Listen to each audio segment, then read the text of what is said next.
On dit toujours qu'on veut des meilleurs politiciens, puis dès que quelqu'un qui se présente, il est obligé de passer à travers une semaine où tout le monde lui chie dessus. Là. On peut pas prétendre que c'est juste une affaire de petits jeunes. Moi, je les vois, les chiffres. Là. La majorité des gens qui m'écoutent ont entre 25 et 45 ans. Pierre Calpelado, qui était anciennement chef du Parti québécois, a perdu un appel, il a été trouvé coupable d'avoir violé la loi électorale du Québec. Ça, j'ai pas fait de capsule là-dessus non plus, parce que cette journée-là, ça donnait pas. Ce qui m'a rassuré, c'est que contrairement à certaines autres discussions que j'avais eues, on m'a pas tout connu. Parnell Morisset, évidemment, influenceur, bien connu depuis déjà plus de 5 ans. 5 ans à peu près. Ouais, ça, 5 ans et demi que tu t'es lancé à nu sur les réseaux sociaux. Carrément, parce que auparavant, bon, t'occupais... En fait, tu as été avocat, ingénieur, tu as même... J'étais encore avocat quand j'ai commencé, il faut dire. C'est pas comme si je me suis lancé à partir de rien. Ça a commencé en espèce de choses que je faisais en hobby, presque. Est-ce que c'était bien vu à cette époque-là? J'ai eu la grande chance quand j'ai commencé que je travaillais à New York. Et puis, mon contenu, je le faisais en français pour le Québec. Alors, mon employeur, je veux dire, on avait une politique d'utilisation des médias sociaux, tout ça. J'étais allé voir les ressources humaines, leur dire, écoute, j'ai commencé à faire des capsules, ça prend de l'ampleur. Ils m'ont demandé qu'est-ce que je faisais. Je dis, je parle d'actualité, de concepts juridiques, économiques, politiques. Alors là, il était comme un tout petit peu frileux. Je disais, c'est en français, c'est pour le Québec. Il était comme, cool. Ils n'ont pas posé plus de questions que ça. Ça les affecte pas, ils étaient très contents. J'aurais pas pu faire ça, travailler pour un grand cabinet à Montréal ou à Québec. OK. Allons maintenant au fond des choses. Tu as pris une décision assez importante dans ta vie, qui est loin d'être banale, il y a une semaine, presque une semaine. Oui, l'annonce, c'était une semaine aujourd'hui. Là. Les gens qui te connaissaient n'ont pas été surpris. Tu es impliqué dans le Parti libéral comme militant depuis déjà plusieurs années. Tu as travaillé aussi pour Marois Risky, Joël Lightbard. Je veux toujours le préciser, toujours à titre bénévole, toujours en tant que citoyen.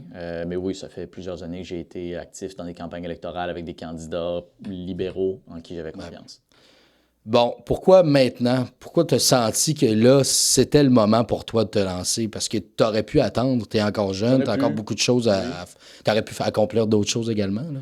Il y a eu beaucoup d'éléments, mais pour moi, vraiment, c'est une combinaison de deux facteurs. En premier, ça fait 2 ans que je suis de retour à Québec. Alors, j'ai vécu la distance et revenir, et la comparaison, comme beaucoup de gens, là, mais moi, me choque.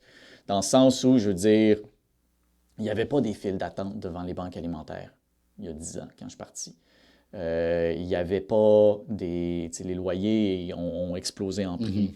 Il n'y avait pas la crise de l'itinérance dans Saint-Roch. Il y en a toujours eu un peu, là, puis je ne veux pas minimiser, mais ça, c'était pas là. Et en même temps que ça se passe, on a, dans les derniers mois, puis ça a vraiment été, je pense, le clou final, un gouvernement qui adopte de plus en plus de lois très rapidement, des lois qui font des gros changements, des gros coups de volant, si on veut. Là, on aime vraiment les analogies d'autobus ces temps-ci, là, des gros coups de volant qui amènent la société québécoise dans toutes sortes de directions que je crois sont... un coup de volant plus à droite. Pour moi, c'est plus le fait que c'est un coup de volant qui recentre le pouvoir. Je veux dire, c'est très centralisateur, puis ça donne énormément de pouvoir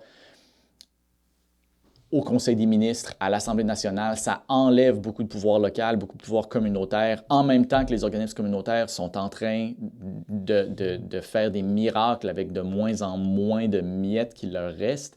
Je me suis dit qu'il était le temps que je m'implique. Ça fait 5 ans que je parle de l'importance de l'implication citoyenne, puis l'implication citoyenne, elle peut se faire de plein de façons différentes. Mais à un moment donné, il faut que tu prouves que les bottines suivent les babines. Donc, tu étais inquiet du contexte actuel politique par les enjeux notamment d'économie. Est-ce qu'il y a d'autres enjeux qui te préoccupent comme citoyen et candidat également du Parti libéral? Oui, des enjeux sociaux particulièrement pour moi sont très liés à l'économie. Puis je comprends que c'est pas toujours évident de voir ça, mais je veux dire, j'ai fait des études en économie assez poussées pour comprendre. Il y a un lien très réel entre la réalité sociale des gens, comment ils vivent, et les décisions économiques, puis l'organisation économique. Puis je suis un progressiste avoué, je ne le cache pas. Et pour moi, beaucoup des problèmes auxquels on fait face, qui sont des problèmes de nature sociaux, comme j'ai mentionné tantôt, commencent avec des décisions économiques qui ne sont pas conçues pour favoriser le monde, qui sont conçues pour essentiellement permettre au gouvernement de choisir qui vont être les gagnants, les perdants. Tu sais, quand j'entendais le gouvernement actuel qui se vantait de son interventionnisme puis de sa moyenne au bâton, comme si c'était des banquiers d'investissement au lieu de gens qui sont supposés gérer une économie pour tout le monde. Le message ne passe pas non plus. Non, mais ça passe pas. Ça passe pas. Puis chaque fois, c'est ça. Moi, c'est ça, là. J'aurais été bien content là, de rester dans les gradins puis d'être un autre commentateur puis d'essayer d'expliquer ce qui se passe aux gens. Mais à un moment donné, quand tu regardes ce qui se passe dans l'arène puis tu te dis ça, c'est pas vrai que c'est loin de nous, là. Il faut que tu dises, bon, ben crime, j'ai embarqué. Depuis ton annonce, tu as fait, je sais pas, d'innombrables entrevues grosse avec semaine. un peu tous les médias du Québec. Oui, à peu près. Là, ça se calme, puis j'ai recommencé à bien dormir, là, mais je te dirais que les premières 48 heures ont été tough. C'est venu pour plusieurs de tes auditeurs comme une surprise. Ils ne s'attendaient pas à ça. Est-ce que... Ben pour plusieurs. Il y a certainement eu beaucoup de commentaires du genre, mais une des choses que j'ai appris en 5 ans sur les médias sociaux, c'est qu'il y a une grosse différence entre ce qui se passe dans les commentaires et ce qui se passe dans la tête de la moyenne des gens, là. Je ne dis pas du tout ça pour dénigrer ou pour m'attaquer aux quelques individus qui ont laissé des commentaires négatifs. Je comprends l'émotion derrière la chose. Je comprends que pour des gens qui me suivaient peut-être pas de très près, quelqu'un qui voyait 1 ou 2 de mes capsules par mois, par exemple, aurait peut-être été un peu surpris, mais quelqu'un qui était d'un peu plus proche de moi, là, les gens ne l'ont pas été en général. OK. Mais tu comprends, puis tu l'as bien expliqué dans les entrevues que j'ai écoutées, tu comprends qu'en étant étiqueté avec un parti, en te lançant en politique, ça allait être un prix à payer. Certainement. Puis oui, absolument, je le sais. Là, pour le reste de ma vie, peu importe ce qui arrive, je vais être Farnell Morisset. Si je suis élu ancien député libéral ou député libéral, si je ne suis pas élu pour le reste de ma vie, je vais être Farnell Morisset, ancien candidat libéral. Je le sais, ça. Mais c'est le cost of doing business. Si on veut vraiment s'impliquer, comme je disais, rentrer dans l'arène pour essayer d'agir, c'est bien beau être dans les gradins à critiquer, là, mais il faut que quelqu'un le fasse. Puis je veux essayer de le faire. Ce que je trouvais intéressant, puis je vais essayer de différencier, parce qu'il y a beaucoup, les questions de base ont été posées, mais tu disais en entrevue, entre autres, que tu avais posé des questions au Parti libéral pour en savoir plus, parce que pour toi, c'était important. Ouais. Évidemment, le contexte, il y a eu cette crise avant les fêtes avec le départ de Pablo Rodriguez.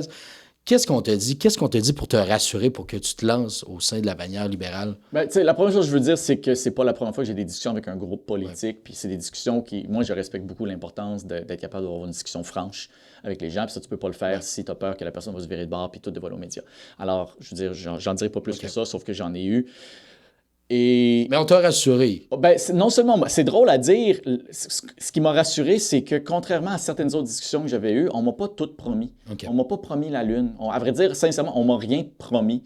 Et puis, les discussions que j'ai eues avec Charles ont été directes, honnêtes, sans bullshit.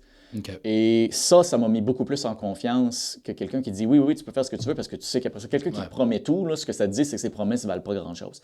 Alors, à la place, je préfère tellement quelqu'un qui dit écoute, je comprends ce que tu es, je comprends ce que tu fais. Je veux dire, c'est très clair qu'à l'intérieur du Parti libéral, je vais clairement être l'aile plus progressiste. Et puis, il y a de la place pour ça. C'est un grand chapiteau.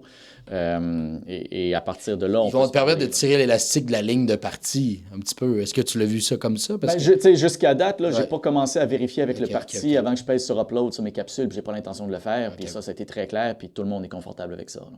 OK, bon. Puis c'est important pour toi aussi, parce que à la base... Oui, c'était une condition sans quoi je ne me serais pas embarqué. Tu as fait allusion, par exemple, à la situation Pablo Rodriguez, Marois Risky, Geneviève. Je veux dire... Tu connais bien Marois Risky, c'est une amie. Une de mes bonnes amies, c'est encore une de mes amies. On s'est texté un peu dans les derniers jours.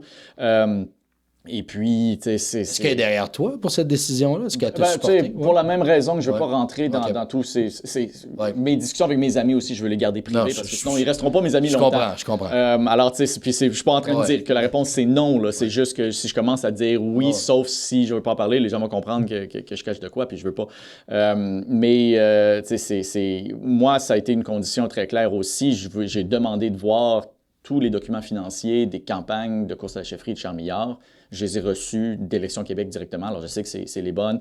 Je prétends pas être un un policier fiscal. Mais là, peu importe je ce veux qui dire, arrivera avec le dossier tout ce qui était l'affaire dit, des brownies. des brownies, là, tout ce qui ouais. arrive, t'as pas l'impression que tu seras entaché. Parce que, bon, tu te lances par la suite, c'est un nouveau Il va chef. toujours avoir Ouais. des gens pour lancer de la boue. Ça, je veux dire, c'est malheureux, mais c'est notre culture politique. Mais moi, j'ai confiance que toutes ces histoires-là sont liées à des gens qui ne sont plus au Parti libéral, qui ont été écartés. J'aurais pas été confortable de me joindre à un parti où ça planait encore avec des gens qui étaient activement présents au parti. Et j'ai fait mon due diligence, j'ai vérifié, puis je suis en confiance présentement. OK. Ouais. Évidemment que tu allais vérifier. Là. En fait, comme avocat, c'est plus fort que toi. Ben oui, je veux dire, probablement aussi. J'ai là, travaillé tu sais. des années pour Ah oui. faire des transactions puis des vérifications pour Wall Street. Là. Je veux dire, vérifier des états financiers pour s'assurer que tout est correct. Tout est, encore une fois, je prétends pas être le grand expert policier, là, mais je suis en confiance que tout ce que j'ai vu, c'est propre. Ouais. Puis tu l'as beaucoup dit en entrevue aussi, une des choses qui venait te rejoindre avec le Parti libéral, c'est la décentralisation. C'est important. Tu viens de le nommer. Tu as parlé aussi de la crise du logement. Tu crois que le parti propose les meilleures solutions. Est-ce qu'il y a d'autres choses que tu n'as pas nommées dans d'autres entrevues que pour toi, dans le programme du Parti libéral, je sais qu'on va parler beaucoup de souveraineté dans les prochaines semaines, prochains mois. Ouais. Tu l'as déjà affiché. Je suis fédéraliste. Tu es fédéraliste, Je crois pas ouvertement. Que le Canada n'est pas parfait. Ouais. Là. Je me lève pas le matin en chantant le Haut-Canada puis en étant heureux de l'état parfait actuel des choses. Absolument pas. Mais je regarde la conjoncture actuelle. Bon, le gouvernement du Québec, tout parti confondu, ont les espèces de 5 conditions qui maintiennent depuis le patrimoine de la Constitution canadienne, qui sont des conditions pour que un gouvernement du Québec signe la Constitution. L'Alberta vient de sortir des conditions, des demandes qui sont très similaires à celles du Québec. Moi, je suis convaincu que c'est juste une question de temps avant que Doug Ford puis l'Ontario arrivent avec de quoi de similaire. On s'enligne vers une nouvelle ronde de discussion là-dessus. Et je pense que c'est dans tous les intérêts du Québec de s'allier aux autres provinces qui ont des demandes fondamentalement très similaires aux nôtres pour pouvoir faire une place puis s'engager pleinement à l'intérieur du Canada. Donc, l'union entre provinces pour répatrier les pouvoirs, c'est une des solutions. OK. Ouais. Je sais que cette semaine, ça a défrayé l'actualité, la fameuse loi 96 où que Charles Milliard s'est avancé quelque peu. Il est revenu par la suite. Il y a eu une espèce de caucus. Est-ce que toi, tu as une opinion? Est-ce que tu as une position par rapport à ça? Ou bon, tu t'es pas fait une tête encore sur la fameuse clause dérogatoire? On parlait, je veux dire, moi, à la base, la clause dérogatoire, elle fait partie de la charte. Là. Je ne suis pas inconfortable avec l'utilisation de la clause dérogatoire. Le Parti libéral l'a dit dans le passé. Pour moi, la clause dérogatoire, elle est là parce que c'est parfaitement normal que des gens intelligents, que ce soit la Cour suprême ou l'Assemblée nationale, arrivent à des conclusions différentes sur la portée des droits fondamentaux. Je veux dire, c'est normal que des gens raisonnables ne voient pas les choses de la même façon. Et dans le cas d'un désaccord entre les deux, c'est normal que ce soit ultimement les électeurs qui tranchent. La clause dérogatoire, elle est là pour faire un appel constant aux électeurs. Il faut la renouveler à tous les 5 ans. Alors, ça veut dire qu'à tous les 5 ans, on a au moins une élection. Les électeurs ont le temps de se pencher à savoir est-ce qu'on est confortable avec ça ou pas. Je suis super confortable avec ça. Là, puis il y a des super belles choses dans la loi 96. Là. Je veux dire, l'obligation proactive du gouvernement du Québec d'appuyer les communautés francophones à travers le Canada, excellent. Je suis 100% derrière ça. Ça, c'est dans la loi 96. Bravo. Là où moi j'ai de la misère, c'est que quand on écarte, quand on utilise la clause dérogatoire pour écarter l'entièreté de la charte, il faut faire attention à comment on le fait parce qu'on opère sans filet. Puis moi, une des raisons pourquoi c'est le Parti libéral, c'est que les droits et libertés, les droits fondamentaux de tous les Québécois, c'est super important pour moi. On sort d'une phase où pendant la pandémie, puis là, je ne veux pas faire un procès sur la pandémie, mais pendant la pandémie, on a suspendu beaucoup des droits et libertés pour une situation d'urgence. Je pense que ce serait peut-être important de ramener ces droits et libertés-là entre les mains des Québécois. Dans la loi 96, c'est prévu des droits de fouille et des droits de saisie. Des droits de fouille et des droits de saisie, il y en a dans plein d'autres lois, c'est correct, c'est normal, mais toutes ces autres lois-là sont protégées par la charte. Alors, c'est-à-dire qu'il faut avoir un mandat d'un juge. Les droits de fouille et saisie qui sont dans la loi 96 présentement permettent à un agent du gouvernement de fouiller ton cellulaire sans mandat. Puis si tu refuses, tu fais face à des amendes énormes. Il peut fouiller ton auto sans mandat, sans te le dire. c'était pas ça l'intention. Là. Je pense pas que le gouvernement a adopté cette loi-là en se disant « Yes, heureusement, on va maintenant pouvoir fouiller les cellulaires des gens sans être obligé d'aller chercher un mandat d'un juge. » Mais ça reste que, en voulant agir trop vite, en bougeant trop fort, sans trop y penser, le gouvernement a créé ces brèches-là. Et ma crainte, c'est que dans 15, 20, 30 ans, je ne sais pas ça va être qui le ministre de la Justice, je ne sais pas ça va être qui le premier ministre, et cette personne-là va aussi avoir ces pouvoirs-là. Moi, je vivais aux États-Unis pendant la première administration Trump. J'ai encore des bons amis aux États-Unis. Les pouvoirs que le président Trump actuel utilise, c'est des pouvoirs qui ont été votés dans des lois il y a 40, 50 ans, 100 ans des fois, par des gens qui se disaient « Ben non, mais jamais un gouvernement ferait ça, voyons donc. » Ben là, tu as un gouvernement qui le fait. Alors, pour éviter ça à l'avenir, c'est le temps de resserrer un peu notre contrôle sur les droits et libertés, en même temps qu'on libère un peu l'économie pour travailler vraiment pour tout le monde, au lieu de laisser le gouvernement faire ce qu'il veut. Parce que, entre autres, ce qui est ressorti là, après cette saga-là, je lisais des chroniques dans le Journal de Montréal, le Journal de Québec, on est toujours avec le Parti libéral dans une espèce de vision de clash entre anglo-franco. Pour certains, le Parti libéral tient absolument à cette base-là, anglophone au Québec. Et la loi 96, ben, on souhaite, entre autres, c'est un accommodement envers ces gens-là.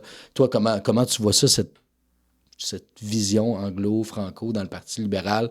Est-ce que pour toi, c'est quelque chose qui vous détache du Québec plus rural, plus des Québécois de souche, parce que évidemment la CAQ a beaucoup joué là-dessus avec le Parti libéral. Si vous voulez protéger notre langue, ben votez pas le Parti libéral du Québec, par exemple. Là. Ouais, ben tu sais, vraiment de la misère avec ça parce que à toujours vouloir faire de la gouvernance idéologique en faisant peur aux gens avec des réalités qui sont réelles, là, puis je veux pas du tout le nier, on se donne la permission de faire des choses qui n'ont aucun bon sens. Je vais à Montréal, là. Je le sais à quel point c'est difficile d'avoir du service, même dans certains restaurants à Montréal. Mais parce qu'on a de la misère, parce que le français recule dans des restaurants sur la rue Crescent, on commence à imposer des lois mur à mur qui rendent ça plus difficile pour une compagnie de technologie dans le parc technologique qui veut utiliser un logiciel de pointe qui existe seulement en anglais à travers le monde. C'est un non-sens. Il y a des problèmes très graves du recul du français à Montréal. Il nous faut une politique spécifiquement pour adresser les endroits où ça recule, qui ne vont pas faire mal aux endroits où ça va bien. Parce que le danger avec ça, puis ça, le danger est réel, c'est qu'on a de plus en plus de gens qui associent la protection du français avec le recul économique, puis c'est pas du tout ça. Au contraire, ça devrait être vu comme une opportunité économique, mais parce que c'est toujours taillé avec des problèmes idéologiques en tête en parlant de la situation à Montréal, puis qu'on applique les règles partout ailleurs à travers la province. Puis ça, c'est pas le Parti libéral qui le fait, ça, c'est la CAQ qui le fait, c'est le Parti québécois qui propose de le faire aussi. On arrive à des solutions qui ne sont pas à taille variable, qui ne sont pas adaptées à la réalité locale de chaque environnement. Moi, je suis complètement favorable à ce qu'on ait une politique très agressive de protection du français dans les endroits au Québec où c'est le plus menacé, dont Montréal, mais qui n'empêche pas une utilisation de gros bon sens dans des situations très précises par exemple, j'ai l'exemple de logiciels qui existent seulement en anglais. Ce matin, j'étais aussi en train de parler avec les propriétaires de l'Imaginaire qui, eux, je veux dire, ils veulent avoir des jeux de société qui viennent de sortir. Ils veulent avoir une entente avec leurs fournisseurs, mais ils ont toute la difficulté au monde parce que c'est des jeux, il y a peut-être 10 000 éditions qui existent au monde, puis ils ne sont pas capables d'en vendre parce que les versions en français ne sont pas encore disponibles. Il faut franciser les jeux, mais est-ce que le gouvernement du Québec peut, par exemple, aider en coupant les taxes sur les versions françaises pour pas qu'ils soient obligés de les vendre plus cher comme c'est trop rigide. C'est trop rigide. Ouais. C'est trop rigide. Et puis, le résultat de ça, c'est qu'il y a trop de gens qui associent, comme je disais, la protection du français à un coût économique. Et puis, à long terme, ça mène à des gens à vouloir se dire, ben ouais, finalement, la protection du français, ça coûte trop cher, on veut pas ça. Il faut pas que ce soit ça, l'impression des gens. OK. je vais revenir à la base. Tu te présentes dans Taschereau, tu es un gars de Taschereau, tu es fier de cette circonscription-là. Tu sais, je veux quand même préciser, j'ai grandi à l'île d'Orléans. Ouais, c'est ça. Mais je veux dire, je suis né dans Taschereau parce que je suis allé à l'école. J'ai fait mon primaire, mon secondaire, mon cégep en anglais. J'ai une famille d'origine irlandaise, alors mon école primaire, secondaire, je l'ai fait dans Taschereau. Puis encore aujourd'hui, je vis dans Taschereau. Je savais toujours que quand j'avais fini mes études à travers le monde, tout ça, après mon travail, je voulais revenir m'établir chez moi, puis c'est là. Donc, pour toi, puis tu étais bien conscient de la réalité, le fait que c'était... C'est loin d'être gagné, c'est loin d'être sécuritaire. Je veux dire, je n'ai pas demandé d'être parachuté dans un comté facile. Là. Je pense qu'un député doit absolument représenter sa communauté en premier. Et même si ça veut dire que ça va être plus difficile pour moi de me faire élire, je suis prêt à livrer ce combat-là. Donc, ça va se passer sur le terrain à partir de maintenant. Tu as déjà commencé? Oui, j'ai déjà commencé. Je suis allé faire un peu de... Tu sais, c'est sûr qu'on est 5 mois à l'avance, là, alors je ne suis pas en train de faire du porte-à-porte, mais j'ai fait un peu de porte-à-porte dans les commerces de la rue Saint-Jean après l'annonce pour pouvoir rencontrer les gens. Je pense qu'il y avait beaucoup de gens il y a beaucoup de gens qui étaient encore juste surpris d'apprendre que j'habite à Québec. Alors, aller voir le monde, leur dire, tu sais, je vais pas faire 5 mois de porte-à-porte, mais tout de suite après l'annonce, c'était très important pour moi que le lendemain, même pendant que mon téléphone explosait de demandes médiatiques, je voulais être sur le terrain en premier. Pourquoi tu es revenu au Québec essentiellement à l'époque? Parce que tu avais une carrière, disons... oui. C'était bien lancé. Oui, j'avais une très belle carrière. Ouais. Pour moi, c'est une obligation morale, à quelque part. Ouais. Le Québec m'a formé. Et puis, le Québec a quand même, j'en suis très conscient, dépensé beaucoup d'argent à me former le cerveau. Puis je suis hyper reconnaissant de cette réalité-là. J'étais dans un gratte-ciel à Manhattan, à côté de quelqu'un d'autre qui avait 250 300 000 $ de dette d'études. Moi, j'en avais pas, parce que la société québécoise m'a permis ça. Alors, à quelque part, quand tu réalises que tu es là parce que ta société a cru en toi, faut que tu crois en ta société en retour, puis il faut que tu aies contribué à ta façon. Alors, pour moi, ça avait toujours été clair que je faisais ça pour revenir. Puis bon, tu ne regardes pas ta décision aujourd'hui. Évidemment, j'aimerais ça qu'on parle également de ton grand lancement comme influenceur. D'où c'est venu cette idée de vulgariser de l'information, des concepts? C'est-tu quelque chose que tu faisais déjà à la base avec les gens que tu connaissais ou c'est quelque chose dont tu n'avais jamais fait ou presque auparavant? Là? C'est quelque chose qui a commencé quand je vivais à New York et je voyais le résultat d'une société rendue tellement polarisée que les gens ne partageaient plus la même réalité. Puis rendu là, je veux dire, ça devient très difficile de maintenir une cohésion sociale. Sans prétendre penser que je peux être la solution en soi, je me suis dit, si je peux au moins faire ma part pour essayer d'expliquer un peu ce qui se passe avec la formation académique que j'ai eue, avec l'expérience que j'ai, il va falloir que je fasse confiance que plein d'autres personnes le fassent aussi. On va tous pouvoir au moins partager une même réalité commune. C'est ce qui s'est passé aux États-Unis, par exemple, avec l'administration Trump actuelle. On n'est pas à l'abri de ça chez nous. On n'est pas encore dans une situation sociale où ça me semble être imminent, mais on est définitivement plus proche de ça aujourd'hui qu'on l'était il y a 10 ans, mettons. Puis ça, c'est un phénomène remarqué à peu près n'importe comment. Tout ce qui se passe aux États-Unis, éventuellement, va se refléter dans le Canada anglais, éventuellement se rendre chez nous aussi. La seule défense qu'on a, je crois, contre une espèce de fracture sociale comme on voit aux États-Unis, c'est une culture citoyenne où on comprend les enjeux puis on est prêt à se parler entre nous, prêt à travailler entre nous. Aux États-Unis, les gens ne se parlent plus directement, ils se parlent seulement par l'entremise de leurs institutions qui ont tout intérêt à les garder séparés. Et puis, ça fait une société qui swing d'un bout à l'autre selon des positions entièrement idéologiques. Et chaque fois que tu as un gros virement de la pendule, les gens qui souffrent le plus, c'est les gens les plus vulnérables, qui sont plus capables de faire confiance au peu qui s'est bâti par l'administration précédente. Donc, tu voulais créer un lien avec une communauté, leur expliquer les enjeux sur la démocratie, sur leurs droits et libertés, entre autres. C'est quelque chose qui, je pense, qui te passionne. C'est ça. Pour moi, c'est une façon d'assurer la défense et la pérennité de notre culture démocratique. Il faut la comprendre. Si on fait juste la recevoir, c'est bien facile que quelqu'un d'autre arrive et dise finalement, la démocratie... Puis il ne va pas le dire de même. Là. Ce qu'il va dire à la place, il va dire des choses comme... les juges travaillent contre les intérêts des Québécois. Être contre cette loi-là, c'est être contre les Québécois. Tu sais, ça commence par des choses comme ça. Puis si on y croit éventuellement, l'identité québécoise devient la propriété de groupes politiques qui essaient de se la déchirer entre nous. Puis nous, au milieu, ben, on souffre. Est-ce que tu as l'impression que des partis au Québec le font déjà? Ça commence, oui. Oui. On est loin de ce qui se passe aux États-Unis, puis je veux absolument pas imputer, tout le monde parle de c'est qui le Trump québécois, il n'y en a pas, là. Mais il y a des partis politiques qui vont tranquillement, qui prennent les premiers pas dans cette direction-là, et je pense qu'il faut tout de suite mettre une fin à ça avant qu'on aille trop loin. OK. Puis c'est une autre raison pourquoi tu t'es lancé. Oui. Évidemment, c'est beaucoup de travail, de labeur, d'être connu, de se créer sa communauté comme influenceur. Au départ, tu faisais une vidéo par jour. C'est quoi la fréquence? Je me suis jamais donné d'obligation, d'objectif. C'est quand j'avais le temps, quand j'avais envie, quand j'avais quelque chose à dire aussi. C'est une des choses qui est très importante pour moi et qui l'est encore, c'est je veux pas juste contribuer au bruit. Il y en a assez du bruit. Ouais. Alors, si j'ai rien à dire ou si je suis pas la bonne personne pour dire quelque chose, ben je dis rien. Tu le dis pas. Ouais. OK. Parce que, bon, évidemment, il y a eu des reproches parce que tu n'avais pas discuté. Puis là, je ne suis pas le premier à te poser la question quand tu n'avais pas parlé du fameux scandale du Parti libéral du Québec. Ouais. La journée que l'affaire des brownies est sortie. Mais c'est ça. Il y a beaucoup de gens qui sont revenus énormément. Comment tu décides de t'immiscer ou de ne pas t'immiscer? À ce moment-là, tu as décidé de dire que c'était... Ouais, ce qui était malhabile de ma part, c'est que j'ai fait une vidéo pour dire que je n'allais pas en parler tout de suite.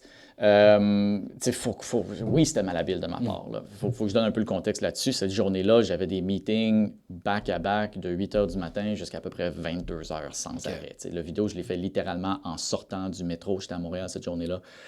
Juste pour dire, parce que j'avais reçu à peu près 150 messages privés de gens qui savaient que j'étais proche du Parti libéral, qui savaient que j'étais un ami de Marois Risky, qui me disaient « Qu'est-ce qui se passe? Qu'est-ce qui se passe? Qu'est-ce qui se passe? Pourquoi t'en parles pas? » Alors j'ai dit « Aujourd'hui, je suis submergé. » J'en ai fait une capsule là-dessus quelques jours plus tard, le 10 décembre, mais tu rendu là, la réalité des algorithmes, la plupart des gens ne l'ont pas vu, puis c'est correct aussi. Mais tu sais, il y a un billet de sélection là-dedans, dans le sens où quelques jours avant que ça pète, Pierre-Carl Pellado, qui était anciennement chef du Parti québécois, a perdu un appel, il a été trouvé coupable d'avoir violé la loi électorale du Québec. Puis c'est le seul ancien chef d'un parti politique à avoir été reconnu par un tribunal d'avoir violé carrément la loi électorale pour avoir fait 187 000 $ de dons illégaux à sa propre campagne. Puis ça, j'ai pas fait de capsule là-dessus non plus, parce que cette journée-là, ça donnait pas. Personne m'a reproché de ne pas faire de capsule là-dessus parce qu'ils l'ont pas vu.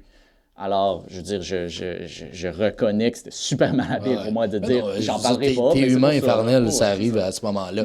Puis évidemment, tu l'as dit aussi dans les entrevues que tu as faites, t'es humain, t'as certains biais, évidemment, t'as des opinions, tu peux pas être 100% neutre. Chaque fois qu'on me posait la question, j'ai précisé que je suis pas journaliste, je suis pas neutre, je suis pas objectif, je suis pas impartial et j'essaye pas de l'être. Je veux être quelqu'un qui contribue à ma façon aux discussions sociales. Puis ça veut dire que ça va venir avec mes valeurs, avec mes expériences, mon bagage, puis c'est pleinement assumé. On essaie d'être neutre, mais évidemment, on est humain aussi. Tu as parlé de journalisme, mais il y a des journalistes qui sont bien assumés dans un camp. Puis, évidemment, c'est un débat. C'est un gros débat. Un énorme débat. Je veux dire, je pense que à quelque part, je force un peu une partie de la conversation là-dessus, moi et d'autres personnes. Mais c'est un débat qui est certainement pas clos, puis qui ne le sera peut-être peut-être jamais. Là. On le saura jamais. C'est quoi la solution idéale?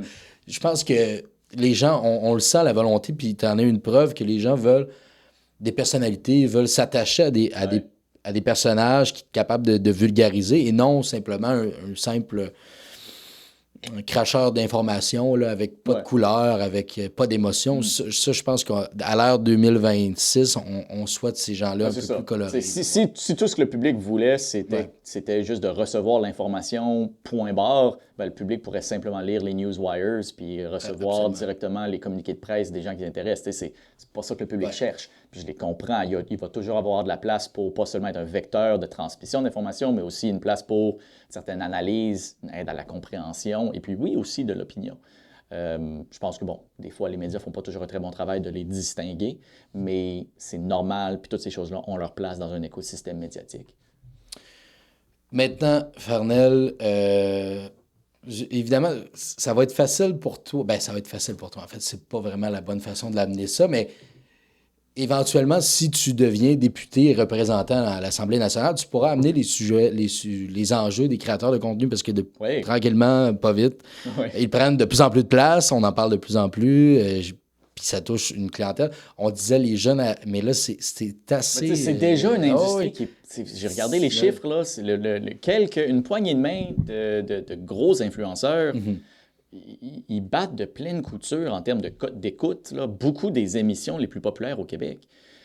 C'est plus quelque chose qui s'en vient, c'est quelque chose qui est là, qui existe. Puis on ne peut pas prétendre que c'est juste une affaire de petits jeunes. Là. Moi, je les vois, les chiffres. Là. La majorité des gens qui m'écoutes ont entre 25 et 45 ans. C'est plus des ados qui font des danses 13, 14 ans. Non. Ça.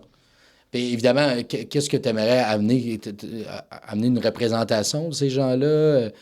Pouvoir créer peut-être un fonds pour les aider? Y a-tu des choses qui émanent dans des discussions que tu as eues avec d'autres créateurs de contenu? Ben, je me présente pas dans le but d'être le candidat des créateurs de contenu. Là. Je me présente dans Tachereau pour les électeurs du centre-ville de Québec. Oui, absolument. Mais tu as créé un précédent. Oui, là, c'est sûr. Oui. C'est sûr. Mais je pense qu'entre autres, il faut revoir la façon qu'on approche le financement de la culture sur les médias sociaux. Il y a eu des premiers efforts par la SODEC que je salue, qui sont des beaux efforts d'essayer de créer des programmes en appui à la création sur les médias sociaux, mais c'est encore dans un cadre qui est très corporate, mettons. Okay. Pour être éligible à du financement, il fallait être incorporé depuis au moins 2 ans. Il fallait avoir toutes sortes de choses qui sont parfaitement standards dans le monde de la télé, par exemple, mais que c'est pas vrai que le créateur de contenu, qu'un créateur de contenu qui peut même avoir des centaines de milliers d'abonnés n'a pas ça parce qu'il n'en a pas de besoin. Alors, il faut être encore plus flexible. Je pense que le modèle de la France là-dessus est super intéressant. On devrait peut-être créer une version sauce québécoise de ça, mais ça fait 10 ans que la France a trouvé une façon super flexible de financer ses créateurs de contenu. Puis le résultat, c'est qu'aujourd'hui, je veux dire, t'entends des jeunes Québécois dans les cours d'école ici, puis ils parlent des influenceurs français. C'est super, je préfère ça qu'ils parlent d'influenceurs, mais c'est pas notre culture à nous. Alors, c'est un pas dans la bonne direction, mais tant qu'à y être, faisons-en notre culture. Oui, puis en fait, je pense qu'on est quand même très fort au Québec. Très fort. Déjà, avec presque rien. C'est entièrement sans appui, sans subvention, sans quoi que ce soit. Il y a un énorme écosystème culturel. Il y a des gens qui font des choses vraiment exceptionnelles. Qui rivalisent le genre de choses qu'on pourrait faire avec une méga production de télévision, avec des miettes. Qu'est-ce que ces gens-là pourraient faire si on leur donnait quelques milliers de dollars? On ne parle pas de sommes faramineuses, là. Juste assez pour qu'ils puissent s'équiper et avoir du monde pour tenir leur caméra au lieu que ce soit shaky. Il y a un énorme potentiel là, puis je pense qu'on devrait absolument l'exploiter. Depuis que tu as fait ton annonce la semaine dernière, souvent on te présente l'influenceur. En fait, l'info-influenceur. Mais évidemment, tu as accompli, tu as un bagage. Non, mais je l'assume parce que c'est vrai, c'est comme ça qu'on me connaît. Oui. Je veux dire, si on commence à dire... mais tu vois pas ça comme... C'est pas réducteur pour toi. T'en es fier. C'est pas réducteur, pas plus que... Je pense que si c'était dit de façon un peu méchante à la façon... Il y a beaucoup de gens qui disaient, par exemple, Justin Trudeau, c'est un professeur d'art dramatique, dans le but de le dénigrer. Là, je pense que, c'est très insultant aux enseignants. Mais je pense pas que quand c'est dit de moi, c'est dit dans le but de réduire mes autres accomplissements, réduire que je suis ingénieur, que je suis avocat, membre du barreau de New York, que j'ai une maîtrise en philosophie de la London School of Economics. Tout ça a été dit aussi. Okay. Mais je suis très, très confortable avec le fait que... t'as pas senti qu'on a voulu te réduire à un influenceur? Souvent, les gens font... on est loin des années où influenceur, ça voulait dire le Sunwing, là, je veux dire, c'est plus ça. Non, mais tu dis c'est loin, mais c'était la pandémie quand même. C'était quoi, 2021, 2022? Oui, mais je pense que ça montre à quel point, justement, ça a progressé très, très vite, ce monde-là, dans les dernières années. Tu as fait à peu près des entrevues avec tout le monde. Est-ce que tu es en mode sélection? Comment tu juges ça? Parce que tout le monde doit t'écrire. Oui, ça doit être difficile de j'oser. Première chose, je mets la priorité sur les gens à Québec. Parce que je veux représenter le centre-ville de Québec. Si je passe tout mon temps à Montréal, ça ira pas bien. Je suis quand même, hier, j'étais à Montréal.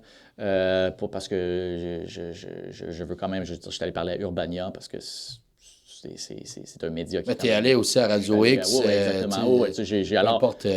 Ma priorité, c'est d'abord les médias à Québec. OK. Mais même avant ça, c'est super important pour moi de prendre le temps d'aller rencontrer le monde. Si tu passes tout ton temps à faire ce qu'on est en train de faire maintenant, c'est important ce qu'on fait maintenant, mais si tu passes juste ton temps à faire ça, puis les gens sur le terrain ne te connaissent pas, quand vient le temps de voter, quand vient le temps de donner leur confiance à quelqu'un, c'est assez tough là, de demander. Effectivement. Ben, Fernand, je pense que c'est tout pour moi. OK? Merci d'avoir pris tout ce temps-là. Puis Ouais. bon, peut-être nous dire qu'est-ce que tu t'apprêtes à faire pour les prochaines semaines. Évidemment, tu continues de faire tes capsules, tu l'as déjà annoncé. Oui. C'est important pour toi de continuer de vulgariser des concepts, Oui. d'en parler. Ouais, ben tu sais, alors là maintenant, je suis sur le terrain le plus possible. Je vais rencontrer des gens. Tu sais, pour moi, c'est très, très important de commencer en ayant rencontré les organismes communautaires Ouais.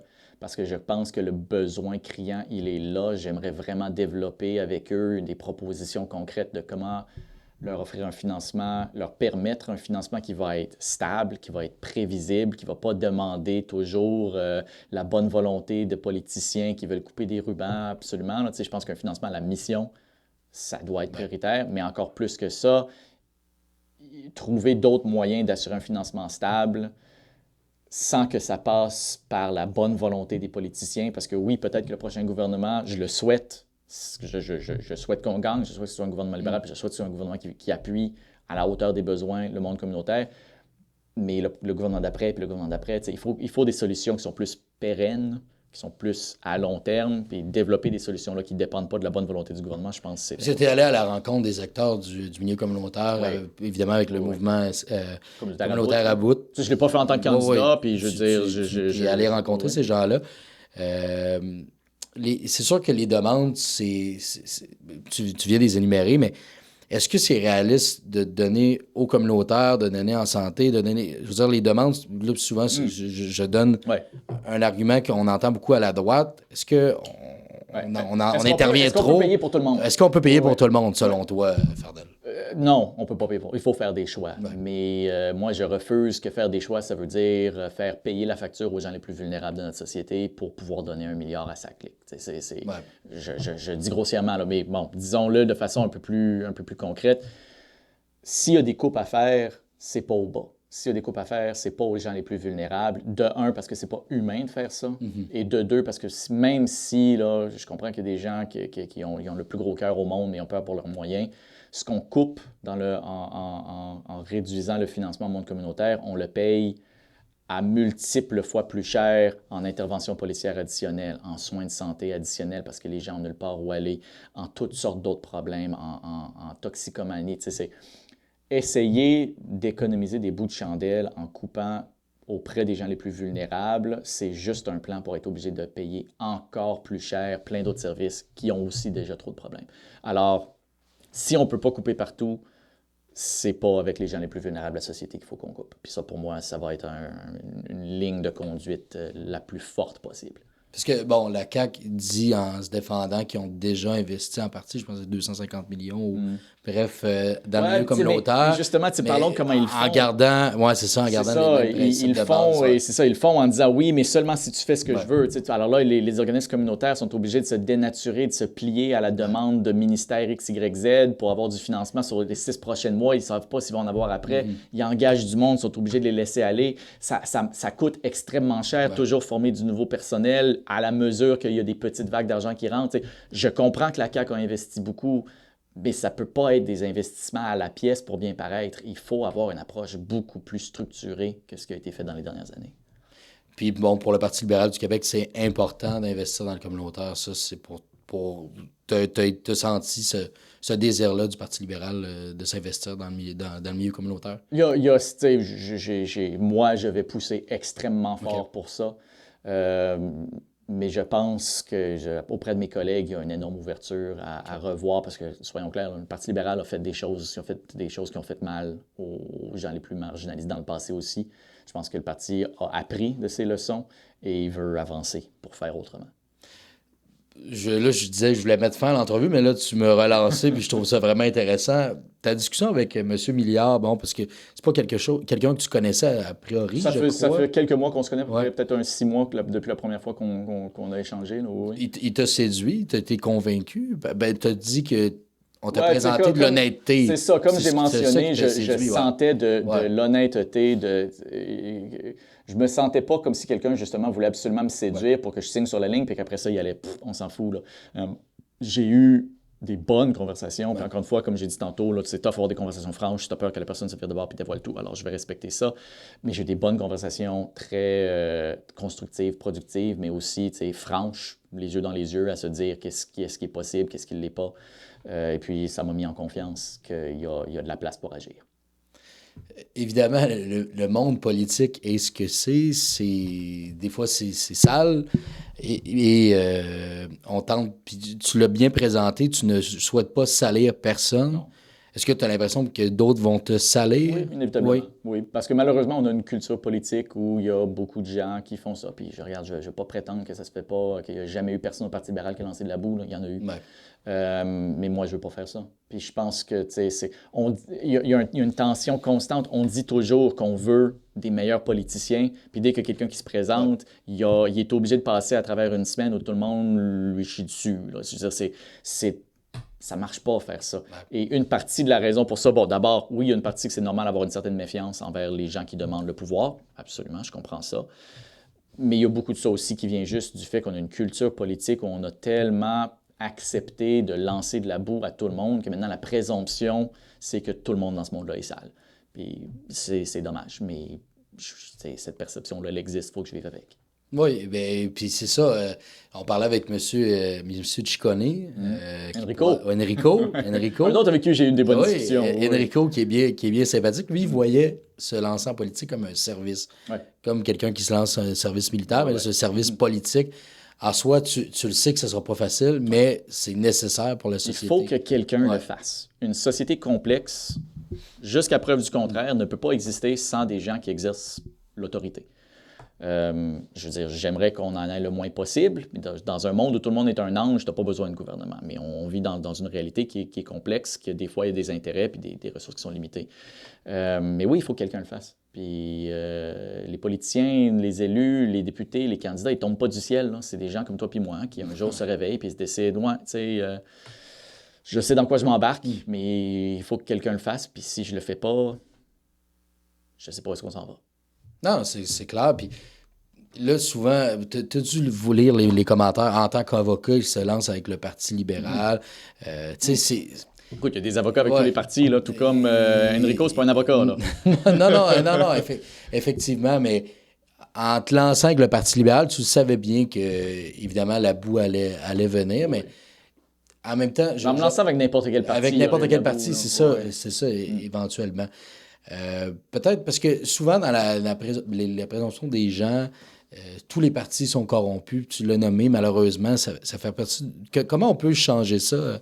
On discute, évidemment, pour discuter. Oui, non, mais j'aimerais vraiment pouvoir dire, voici comment on règle la perception. Il n'y a pas de solution, évidemment, mais selon toi, comment on fait ça, pour changer la perception? Moi, une des choses que je veux vraiment faire avec mes capsules dans les prochains mois, puis je prétends pas que c'est la solution, mais si ça peut aider un petit peu à bouger un tout petit peu l'aiguille, je vais parler de c'est quoi être un candidat. Je vais parler de c'est quoi le côté humain de la chose, le côté organisationnel. On va te suivre. Oui, puis je veux le faire dans le but, entre autres, de réduire le cynisme. Parce que, je veux dire, j'ai été directeur de campagne pour des campagnes électorales dans le passé, puis je sais que la réalité et la perception des gens qui n'ont jamais vécu ça est très, très différente. Alors, je pense qu'en montrant c'est quoi, en parlant de c'est quoi, ceux qui vont me suivre, qui vont m'écouter, vont avoir un peu une meilleure appréciation. Puis peut-être que ça va réduire un peu leur méfiance. Peut-être que ça va réduire un peu leur incompréhension. Tu sais, l'hostilité envers la classe politique, à la base, comme à peu près n'importe quelle forme d'hostilité, ça commence avec beaucoup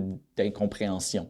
Alors, si je peux amener un peu plus de compréhension de la réalité pratique de c'est quoi faire ça, peut-être que la méfiance va réduire un peu. Je sais pas. Ouais. Je sais pas. J'ai pas la solution tout seul, là, mais si je peux faire partie de la solution, je suis content de le faire. Parce qu'on décrit souvent la transparence des partis. Et si, par exemple, puis là, on parle pour parler, mais c'est un peu un scénario à la Black Mirror. Mais si on suivait le premier ministre, par exemple, en direct de son bureau? Est-ce que les gens pourraient avoir une certitude? Est-ce que ça l'aiderait? Bref, je sais pas. Est-ce que c'est ça l'avenir? Une genre de transparence radicale où tous les politiciens ont des body cams. Mais en même temps, ça va dans leur vie privée. Mais c'est ça. C'est où est la ligne? Un politicien a droit à une vie privée comme n'importe qui d'autre. Puis je veux dire, moi, oui, j'ai l'intention de parler de c'est quoi, mais c'est clair que je veux dire...